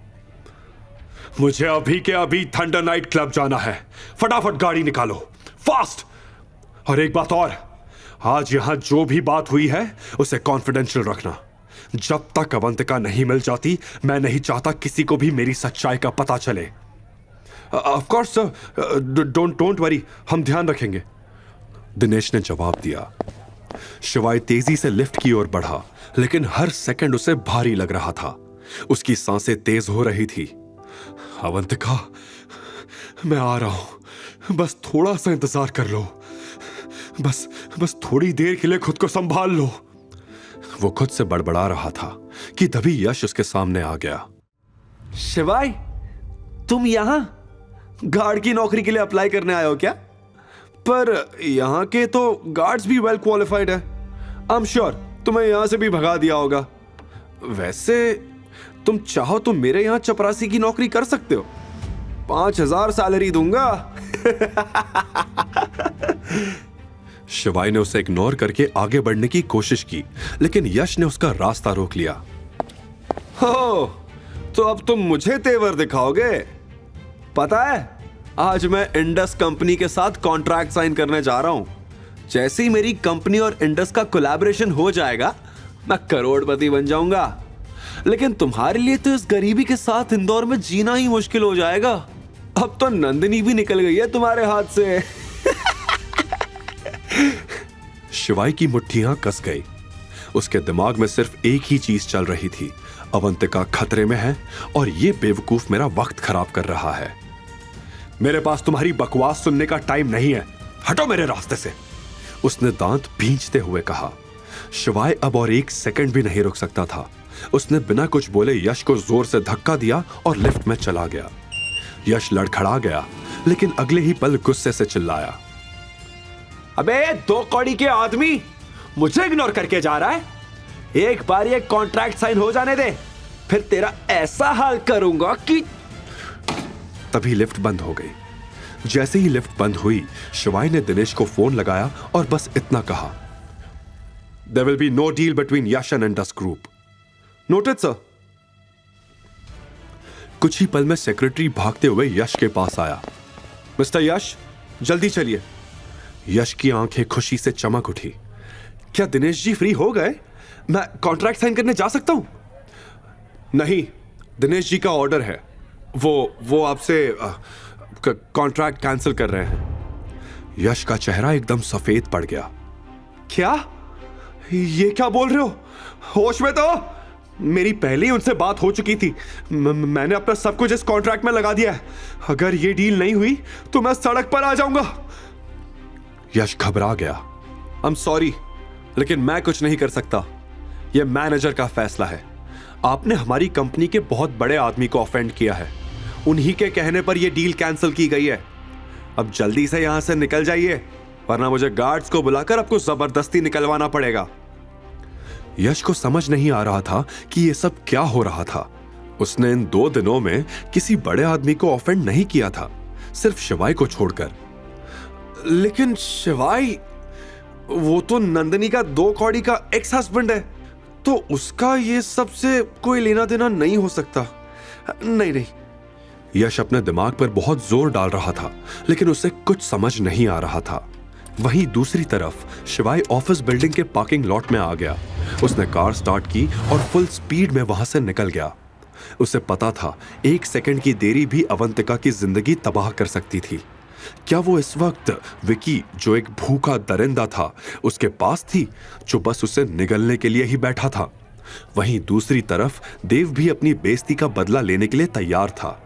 उसने अंडरवर्ल्ड माफिया हेडशॉट को शिवाय के नाम की सुपारी दे दी थी। हेडशॉट ने देव से फोन पर कहा, जी आधे पैसे मिल गए हैं, आज तेरा काम हो जाएगा। मुझे यूं ही हेडशॉट नहीं कहते, खोपड़ी के बीचों बीच गोली मारूंगा। अब क्या होगा? क्या शिवाय अवंतिका को बचा पाएगा? क्या होगा जब शिवाय को पता चलेगा कि देव ने उसे मारने के लिए हेडशॉट को भेजा है और वो दिनेश का भतीजा भी है?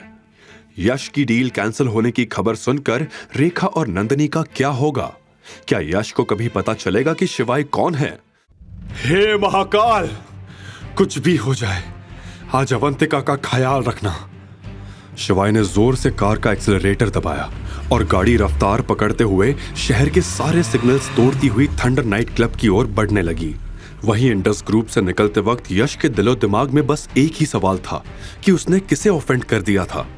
यश की डर के मारे हालत खराब थी, उसका दिमाग काम नहीं कर रहा था। तभी उसके फोन पर रेखा का कॉल आ गया। यश, क्या तुमने डील साइन कर ली? भूलना मत, नंदिनी का बर्थडे आने वाला है। कंपनी के सभी एम्प्लॉयज को इनवाइट करना, दिनेश जी को भी। अगर नंदिनी से उनकी जान पहचान हो जाएगी तो सबके लिए कितना अच्छा होगा ना।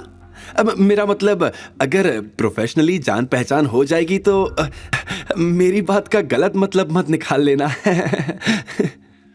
शट अप, अपना मुंह बंद रखो पागल बुढ़िया, मेरा कॉन्ट्रैक्ट कैंसिल हो चुका है, समझी? यश ने गुस्से से कहा। यश ने पहली बार इतनी बदतमीजी से रेखा से बात की थी। पर यह कैसे हो सकता है? डील की बात तो पहले हो चुकी थी। रेखा ने चौंकते हुए पूछा। मुझे क्या पता ये सब कैसे हुआ?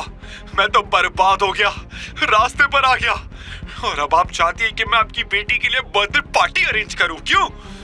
इतना बोलकर उसने गुस्से में रेखा का फोन काट दिया। रेखा भी शॉक थी। उसने बगल में बैठी नंदिनी की तरफ देखते हुए कहा, ये यश भी यूजलेस निकला, इसकी डील ही कैंसिल हो गई। इसका मतलब अब दिनेश सिंह मेरे बर्थडे में नहीं आएंगे मॉम? अब हम क्या करेंगे? कहां से लाएंगे कंपनी को बचाने के लिए 2 करोड़ रुपए? नंदिनी ने घबराते हुए पूछा और फिर खुद ही जवाब में बोली, मॉम, आई गेस हमें दादाजी का पुश्तैनी मकान अब बेच देना चाहिए। 2-3 करोड़ तो मिल ही जाएंगे उसके। एक शातिर मुस्कान के साथ रेखा अब बोलने लगी, शांत बेटा, अभी घर बेचने की कोई जरूरत नहीं है। अवंतिका रानी हमारे कब काम आएगी?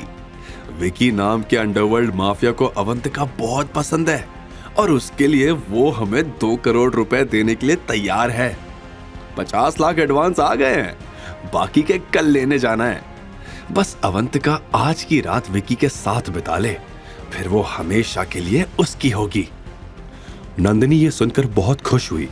रेखा ने उसके सिर पे हाथ घुमाते हुए बोला, और यश की भी फिक्र मत कर, वो नहीं तो कोई और सही, बल्कि इस बार मैं तेरे लिए इंदौर का सबसे रईस लड़का ढूंढूंगी जो बहुत सारी कंपनीज का मालिक होगा।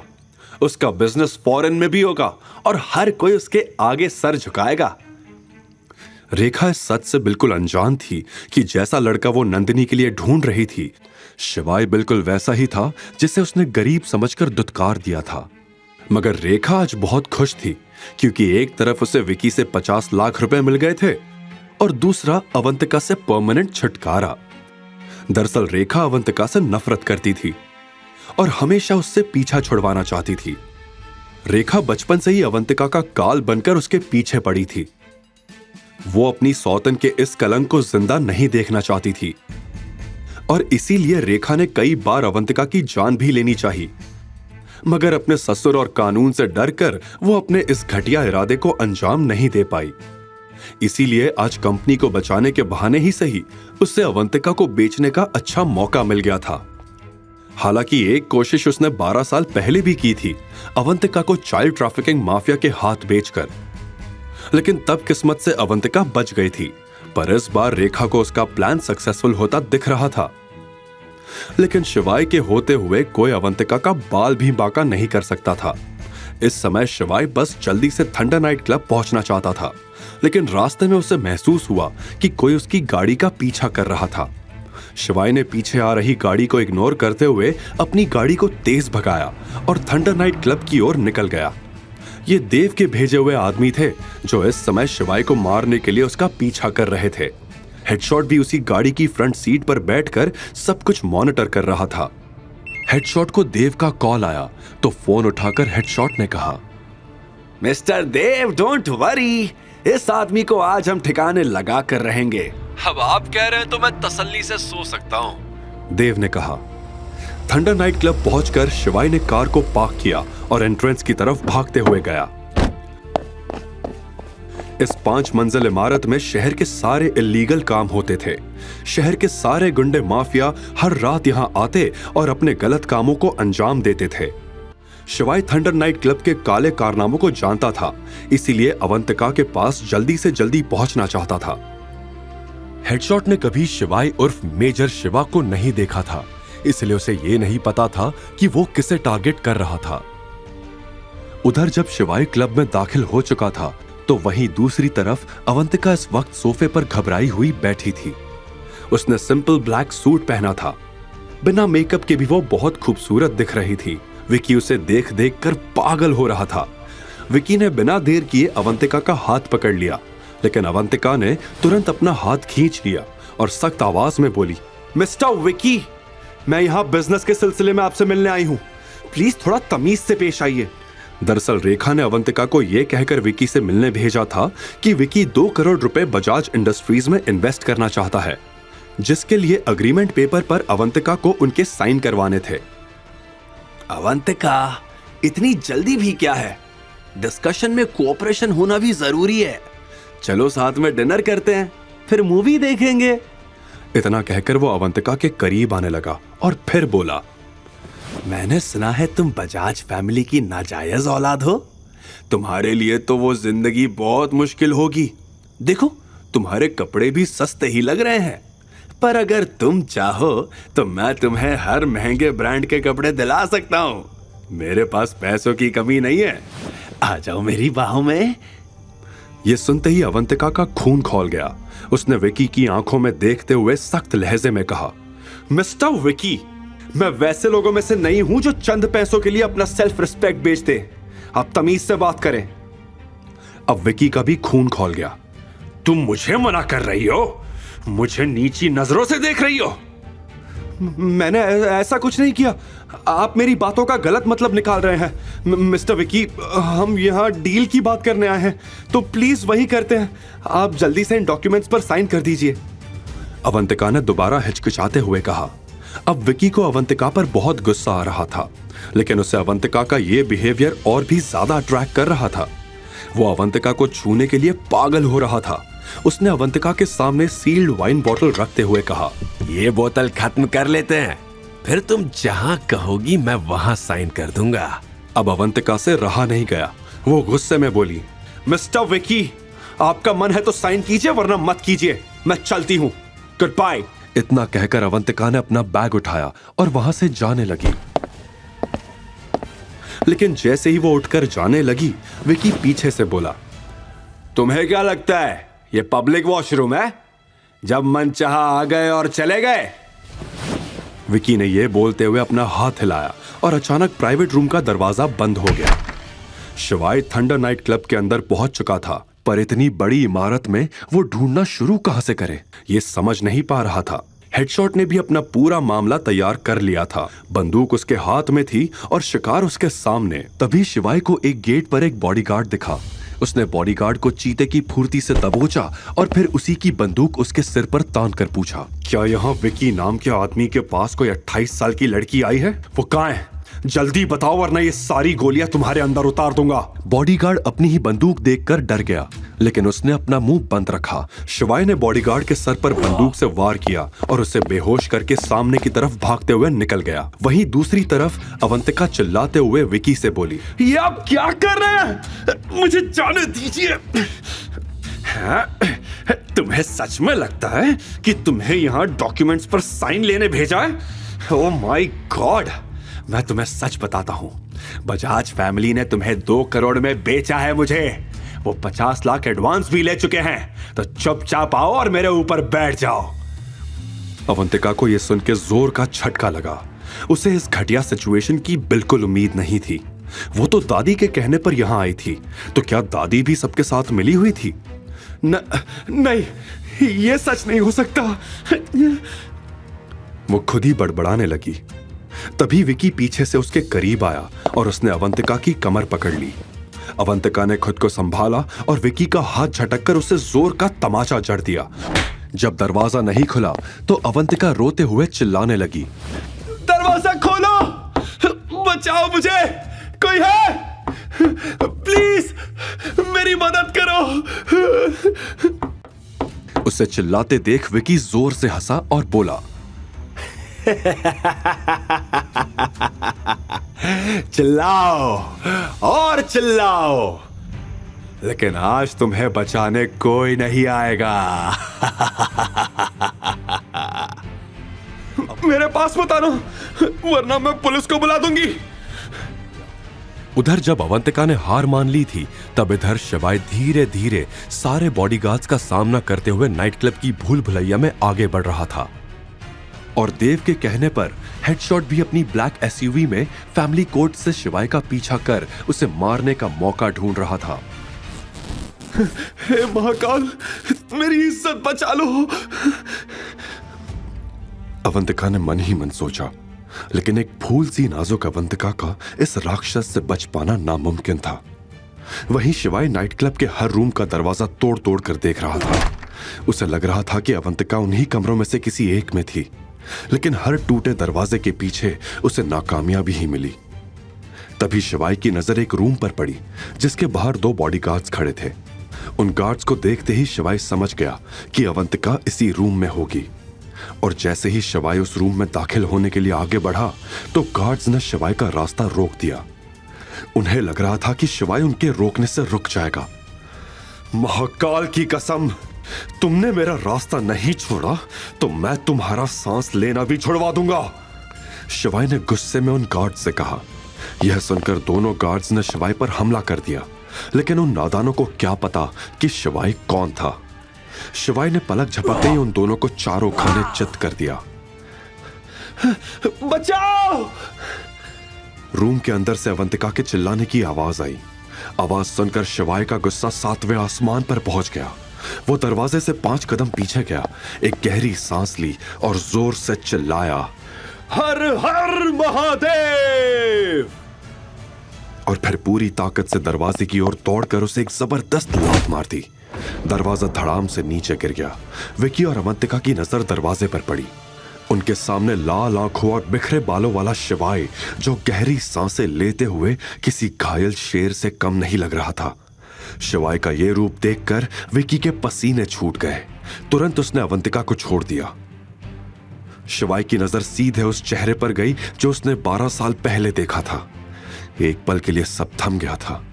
अवंतिका को देखकर शिवाय का दिल 2 गुनी तेजी से धड़कने लगा। उसने ना आओ देखा ना ताओ और विकी के मुंह पर एक करारा मुक्का जड़कर उसका मुंह तोड़ दिया। विकी जमीन पर मुंह के बल गिरा। शिवाय कांपती हुई अवंतिका के पास आया और उसने उसका बदन ढकने के लिए उसे अपना जैकेट पहना दिया। तुम ठीक हो? शिवाय ने धीमी आवाज में अवंतिका से पूछा।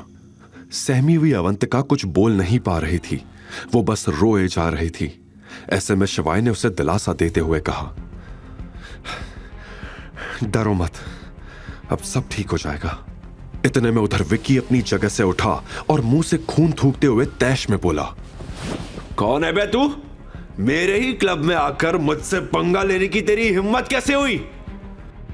शिवाय ने लाल आंखों से विक्की को देखा और बोला, मैं वो हूं जिसका चेहरा आज के बाद तू भूल नहीं पाएगा। इसके बाद शिवाय ने अवंतिका से कहा, चलो यहां से। ऐसे कैसे चली जाएगी? मैंने इसे पूरे 2 करोड़ में खरीदा है, इसकी सौतेली मां से। विक्की ने शिवाय का रास्ता रोकते हुए कहा। यह सुनकर शिवाय का गुस्सा 7वें आसमान पर पहुंच गया। उसने तुरंत विक्की को कॉलर से पकड़कर हवा में उठाया और गरजते हुए बोला, अगर तू मर्द का बच्चा है तो आज मुझे रोक कर दिखा, और उसे झटके से दूर फेंक दिया। शिवाय जिस तरह से विक्की को मार रहा था उसे देखकर अवंतिका घबरा गई। उसे मालूम था कि विक्की की पहुंच कहां तक थी, लेकिन वो ये नहीं जानती थी कि अगर विक्की शेर था तो शिवाय सवा शेर था। अवंतिका शिवाय के पास आकर बोली, तुम प्लीज यहां से चले जाओ, तुम नहीं जानते ये बहुत खतरनाक आदमी है। अवंतिका ने शिवाय को समझाया। घबराई हुई अवंतिका को देखकर शिवाय का मन किया कि वो उसे गले से लगा ले, लेकिन उसने सिर्फ मुस्कुराते हुए कहा, तुम चिंता मत करो, भोलेनाथ हमारे साथ है। इतने में शिवाय जैसे ही विक्की की तरफ पलटा तो उसने पाया कि विक्की वहां से भाग चुका था। वो भागकर बाहर आ गया और उसने फोन उठाकर अपने गार्ड्स को तुरंत बुला लिया। इधर शिवाय भी उसे इधर उधर ढूंढने लगा। घबराई अवंतिका ने शिवाय से कहा, तुम मेरी बात क्यों नहीं समझ रहे? वो हम दोनों को मार देगा। लेकिन शिवाय को इन बातों से कोई असर नहीं हो रहा था। अवंतिका ने दोबारा कहा, तुम समझ क्यों नहीं रहे हो? जो हो रहा है वो मेरी किस्मत में है। मेरी बदनसीबी के चक्कर में तुम अपनी जान क्यों देना चाहते हो? शिवाय ने एक पल रुककर अवंतिका की आंखों में आंखें डालकर कहा, अगर तुम्हें लगता है कि यह तुम्हारी बदनसीबी है तो समझ लो भोलेनाथ ने मुझे तुम्हारा नसीब ठीक करने भेजा है। शिवाय की यह बात सुनकर अवंतिका हक्की बक्की रह गई थी। एक पल के लिए उसके मन में यह सवाल उठा कि कहीं यह वही लड़का तो नहीं जिसने 12 साल पहले उससे शादी का प्रॉमिस किया था। उधर जब शिवाय विक्की को ढूंढ रहा था तब इधर विक्की के एक फोन से नाइट क्लब में बॉडीगार्ड्स की भीड़ जमा हो गई थी। विक्की ने जैसे ही उन्हें बताया कि शिवाय ऊपर है तो सारे बॉडीगार्ड्स ऊपर की तरफ दौड़ पड़े। इधर शिवाय भी अवंतिका का हाथ थामकर उसे बाहर ले आया, पर जैसे ही कॉरिडोर में अवंतिका ने अपने सामने इतने सारे बॉडीगार्ड्स देखे तो उसकी आंखें फटी की फटी रह गई। पूरा कॉरिडोर बॉडीगार्ड से खचाखच भरा हुआ था और उन लोगों के बीच से जिंदा बचकर निकल पाना शिवाय और अवंतिका के लिए नामुमकिन था।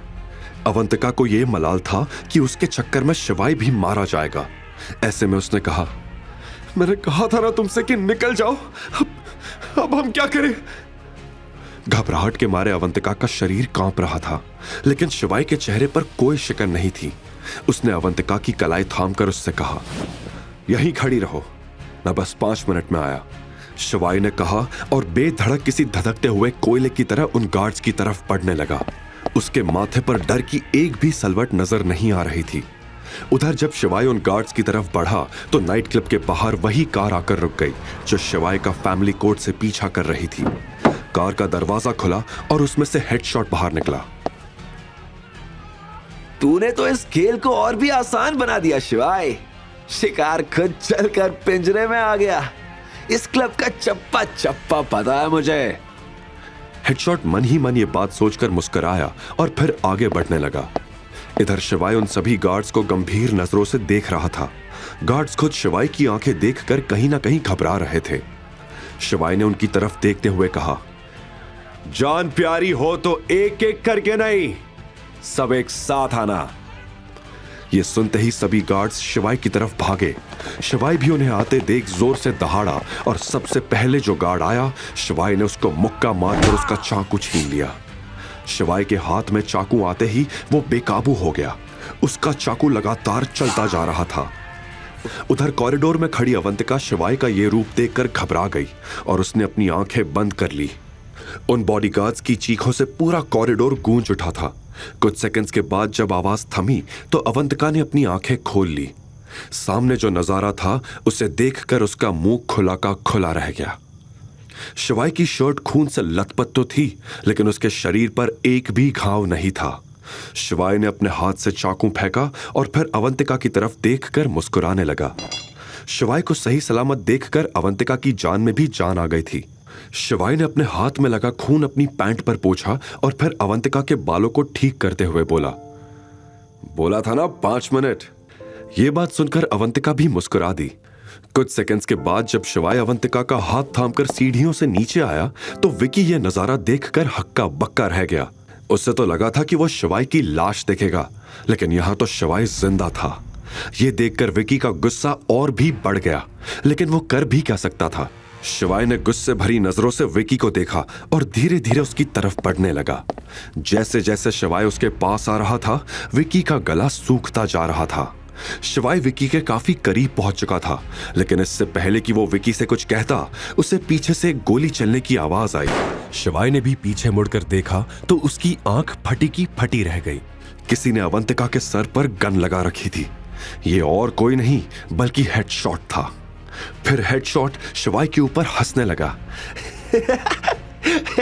क्यों बे आशिक, अब तो हार मान ले या निकालू तेरी लैला की जान। शिवाय खुद अवंतिका को गन पॉइंट पर देखकर घबरा गया था। इस सिचुएशन से निपटने के लिए उसका शांत रहना जरूरी था। ऐसे में उसने हेडशॉट से कहा, देखो तुम्हें जो भी बात करनी है मुझसे करो। बात किससे करनी है? मैं तो यहाँ काम निपटाने आया हूँ। वैसे तो सुपारी तेरे नाम की मिली थी, लेकिन तू हाथ नहीं आ रहा था तो दीदी को धरना पड़ा। शिवाय को समझ नहीं आ रहा था कि उसे मारने की सुपारी कौन दे सकता है। इससे पहले कि शिवाय कुछ कहता, विकी उछलते हुए बोला, अब क्या हुआ? निकल गया सारा दम। उधर हेडशॉट भी बंदूक लोड करते हुए बोला, बेटा तुझे सच बता रहा हूं, अगर हमारे मेजर नहीं आ रहे होते ना तो मां कसम यहीं पर गाड़ देता तुझे। शिवाय हेडशॉट की यह बात सुनकर अचानक से शांत हो गया। उसे हंसी आ गई। मेजर? तुम्हारे मेजर की मेरे सामने कोई औकात नहीं है। शिवाय की यह बात हेडशॉट को पसंद नहीं आई थी। असल में हेडशॉट जिस मेजर के बारे में बात कर रहा था वो और कोई नहीं बल्कि शिवाय ही था। हेडशॉट ने अवंतिका के सर से बंदूक हटाकर शिवाय पर निशाना साधते हुए कहा, हंसता है हमारे बॉस पर, हमारे मेजर का मजाक उड़ाता है। हेडशॉट का गुस्सा देखकर तुरंत विकी उसके पास आया और बोला, इसे अभी मत मारना, मैं चाहता हूं कि ये मेरे पैरों में गिरकर माफी मांगे। सुना तूने? जल्दी से पैरों को लपक ले। हेडशॉट ने जोर देते हुए शिवाय से कहा। शिवाय ने एक गहरी सांस ली और बोला, जो करना है कर, पर मैं माफी नहीं मांगूंगा। अबे माफी तो तेरे बाप को भी मांगनी पड़ेगी। और यह कहते हुए हेडशॉट ने बंदूक दोबारा अवंतिका के सर पर लगा दी। यह देखकर अवंतिका भी घबरा गई, लेकिन अब शिवाय के चेहरे पर कोई डर नहीं दिख रहा था। शिवाय जाके सोफा पर बैठ गया। अवंतिका भी कुछ समझ नहीं पा रही थी। 3 तक गिनूंगा, अगर तू मुझे विक्की के पैरों में नहीं दिखा तो इसका आज चैप्टर क्लोज। यह सुनते ही अवंतिका ने अपनी आंखें बंद कर ली। हे महाकाल बचा लो। लेकिन शिवाय के चेहरे पर एकदम शांत भाव थे। हेडशॉट को घूरते घूरते शिवाय ने अपनी जेब से सिगरेट का पैकेट निकाला। उसने पैकेट में से एक सिगरेट खींचकर बाहर निकाली, होठों के बीच फंसाई, फिर बिना परवाह के पैकेट को टेबल पर उछाल दिया। फिर उसने अपनी जेब में हाथ डाला और धीरे से एक लाइटर निकाला। उसकी उंगलियां मेटल के ठंडे एहसास पर ठहरी और एक हल्की सी मुस्कान उसके चेहरे पर आई, जैसे ये लाइटर उसके कई दफन राजों का गवाह रहा हो। अचानक ही अवंतिका को यह महसूस हुआ कि उसके सर पर लगी बंदूक अब हिलने लगी थी। अवंतिका ने जब आंखें खोलकर देखा तो उसे पता चला कि हेडशॉट के हाथ कांप रहे थे। सिर्फ हाथ ही नहीं बल्कि उसका पूरा शरीर ही कांपने लगा था। सर से पसीना टपकने लगा था, सांसें लंबी हो चुकी थी। अवंतिका ये देखकर कंफ्यूज्ड हो गई थी कि जो इंसान अभी तक उसे मारने के लिए तैनात था वो एकदम से भीगी बिल्ली क्यों बन गया था। जैसे ही हेडशॉट के हाथ से बंदूक नीचे गिरी, विकी की नजर हेडशॉट पे गई। विकी ये समझ नहीं पा रहा था कि हेडशॉट को आखिर हुआ क्या था। देखते ही देखते हेडशॉट घुटनों के बल जमीन पे गिर चुका था। उसकी हालत अधमरे इंसान की तरह लगने लगी थी। अब देखते ही देखते खेल की बाजी बदल चुकी थी। क्या शिवाय की असलियत सबके सामने आ जाएगी? क्या अवंतिका को पता चलेगा कि शिवाय ही उसका 12 साल पुराना प्यार था? अवंतिका को यहां से इज्जत के साथ बाहर ले जाओ और गाड़ी में बिठाओ, शिवाय ने हेडशॉट से कहा। हेडशॉट ने तुरंत अवंतिका को बाहर गाड़ी में बैठाया और भागते हुए शिवाय के सामने वापस आ गया। खेल में अचानक पासा कैसे पलट गया था, अवंतिका को जरा भी समझ नहीं आ रहा था। वो बस खुश थी कि आज महाकाल ने एक फरिश्ते को भेजकर उसकी इज्जत और जान दोनों बचा ली थी। आप तो वही है, हेडशॉट ने शिवाय से कहा। उसकी आंखों में उसका डर साफ नजर आ रहा था, लेकिन वहां मौजूद विकी को हेडशॉट के इस डर का कारण समझ नहीं आ रहा था। इससे पहले कि वो किसी से कुछ पूछ पाता, हेडशॉट ने शिवाय के सामने हाथ जोड़ते हुए कहा, मुझे माफ कर दो मेजर, मुझसे गलती हो गई। आप मुझे सजा दो, आप मुझे जो सजा दोगे मुझे मंजूर है। उसकी ऐसी हालत देखकर शिवाय आराम से सोफा पर बैठा लाइटर से खेलते हुए मुस्कुरा रहा था। यह वही लाइटर था जो हेडशॉट ने 5 साल पहले उस लड़ाई के बाद देखा था, जिसमें मेजर ने अंडरवर्ल्ड किंग को हराया था। उस लाइटर पर मेजर गुदा हुआ था।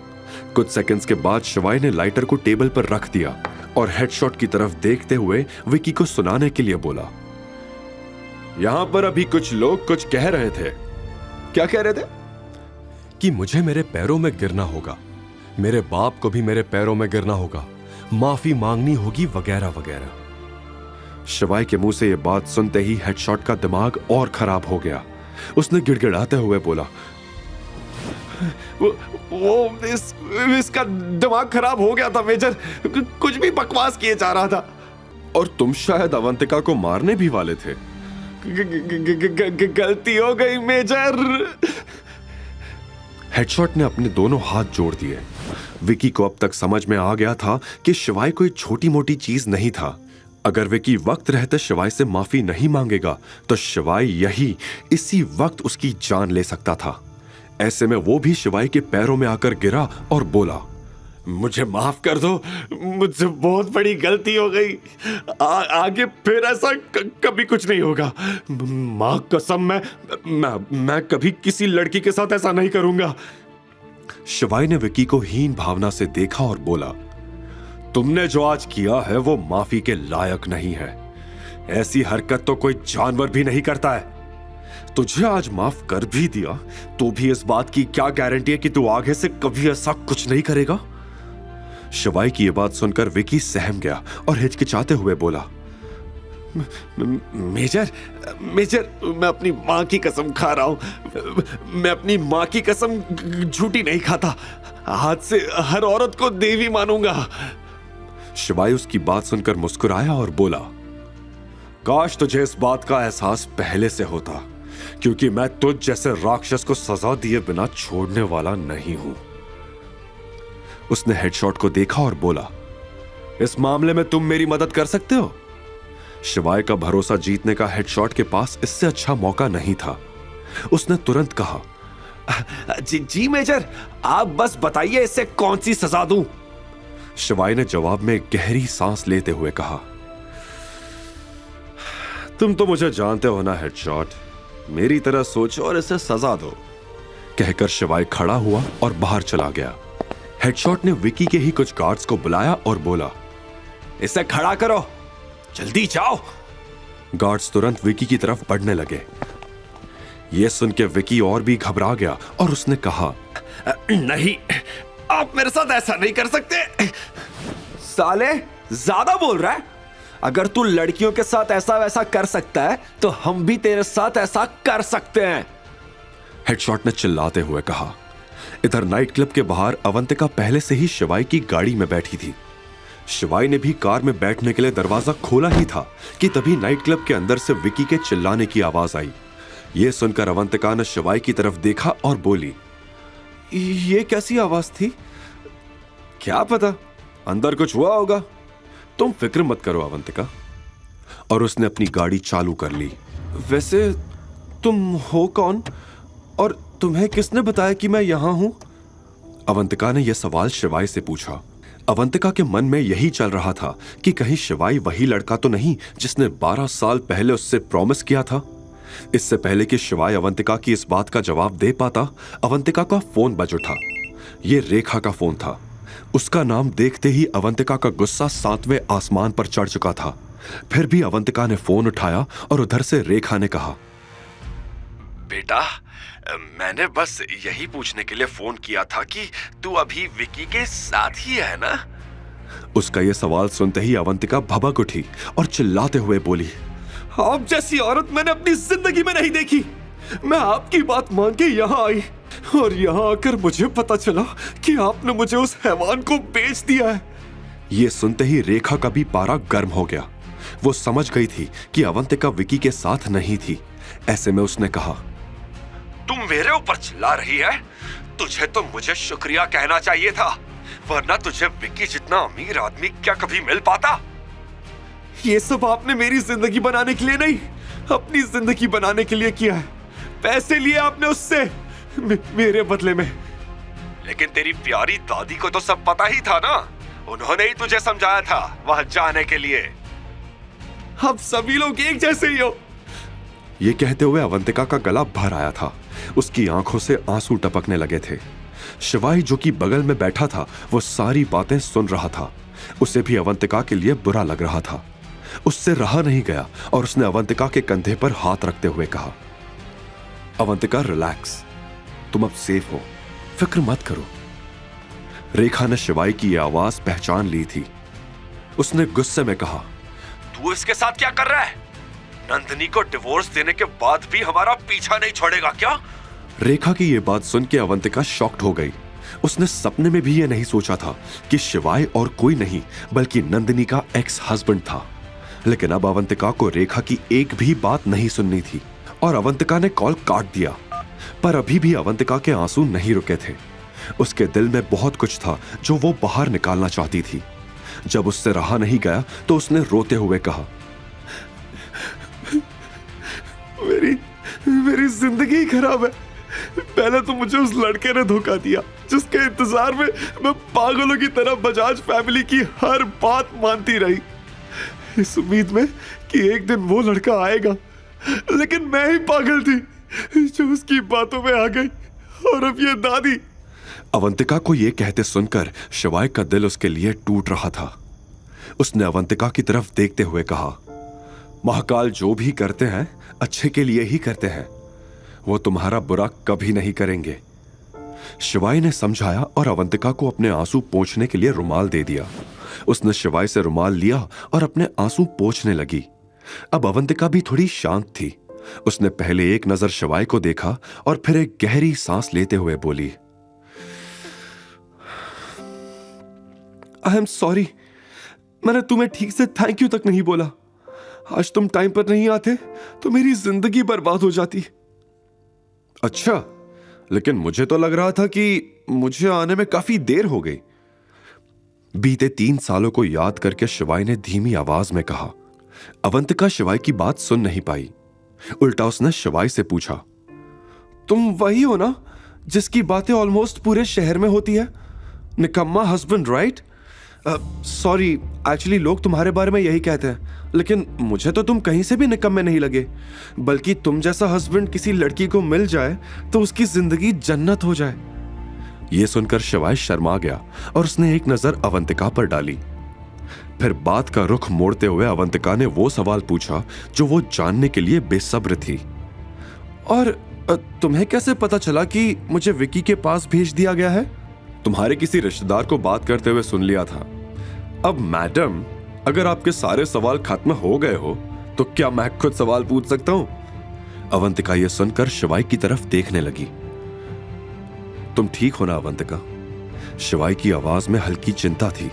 अवंतिका ने धीरे से हां में सिर हिला दिया। वैसे तुम रहती कहां हो? तुम्हें कभी बजाज मैंशन में देखा नहीं। हॉस्टल में? हॉस्टल में क्यों? और कोई ऑप्शन भी तो नहीं है, अवंतिका ने कहा। शिवाय ने उसे 1 सेकंड के लिए देखा और बोला, तुम्हारा मन नहीं होता उस जगह को छोड़कर किसी अच्छी जगह पर रहने का? मन तो मेरा काफी चीजों का होता है, लेकिन बजाज फैमिली ने मुझे मेरे मन की कभी करने ही नहीं दी। और तो और मुझे बचपन से अपना बर्थडे तक मनाने नहीं दिया गया। रेखा आंटी का कहना है कि मैं जब से पैदा हुई हूं उस दिन से उनके परिवार को ग्रहण लगे हुए हैं। मैं उनके परिवार के लिए एक श्राप हूं। शिवाय ने यह सुनकर एक पल के लिए अवंतिका को देखा और बोला, तुमने कभी अपना बर्थडे सेलिब्रेट नहीं किया? अवंतिका ने ना में सिर हिला दिया। उसकी आंखों में उसकी उदासी साफ नजर आ रही थी। यह देखकर शिवाय ने एक गहरी लंबी सांस ली और कहा,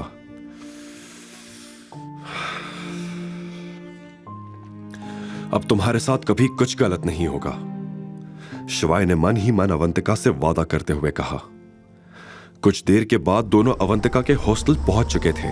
जब अवंतिका शिवाय को सी ऑफ करके हॉस्टल के गेट पर पहुंची तो गेट पे वार्डन ने अवंतिका को रोका और डांटते हुए बोली, कितनी बार बोला है कि टाइम पर नहीं आई तो सारी रात बाहर रहना पड़ेगा?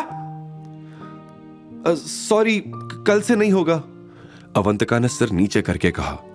वार्डन ने गेट पर खड़ी शिवाय की गाड़ी देखी और फिर अवंतिका की तरफ देखते हुए कहा, चल अब अंदर जा, और आज के बाद मुझे मेरे हॉस्टल के आसपास ये बॉयफ्रेंड का नाटक नहीं चाहिए। कार में बैठे शिवाय को ये सारी आवाजें सुनाई दे रही थी। वो वार्डन की ये बातें सुन तिलमिला गया। फिर सोचने लगा कि वो अब अवंतिका की जिंदगी में कुछ गलत नहीं होने देगा। जिस लड़की का उसने इतने सालों से इंतजार किया, आज शिवाय को वो मिल चुकी थी। तुरंत शिवाय ने अपना फोन निकाला और एक कॉल मिलाया। दिनेश जी, इंदौर का सबसे शानदार होटल बुक करिए।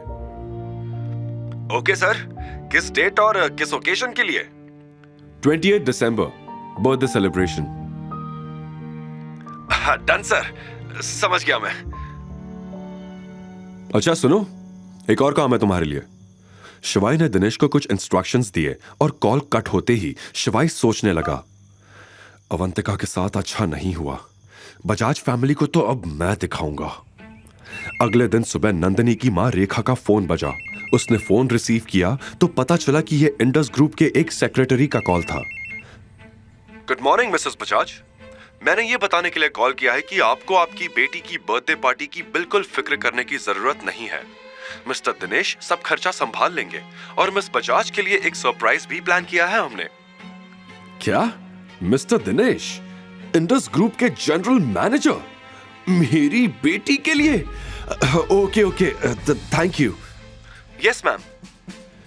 रेखा ने जैसे ही कॉल काटा वैसे ही वो खुशी से झूम उठी कि तभी रेखा के फोन पर एक न्यूज हेडलाइन की तरह नोटिफिकेशन आई। इंडस ग्रुप ने पूरे प्लाजा होटल को मिस बजाज की बर्थडे पार्टी के लिए किया बुक। साल का सबसे महंगा सेलिब्रेशन। ये न्यूज देखकर रेखा की खुशी का ठिकाना नहीं रहा। उसने सोच लिया था कि अब बजाज फैमिली की किस्मत बदलने वाली थी। अपनी खुशी को जाहिर करने के लिए वो दौड़कर नंदिनी के रूम में गई। सोती ही रहेगी क्या? ये देख।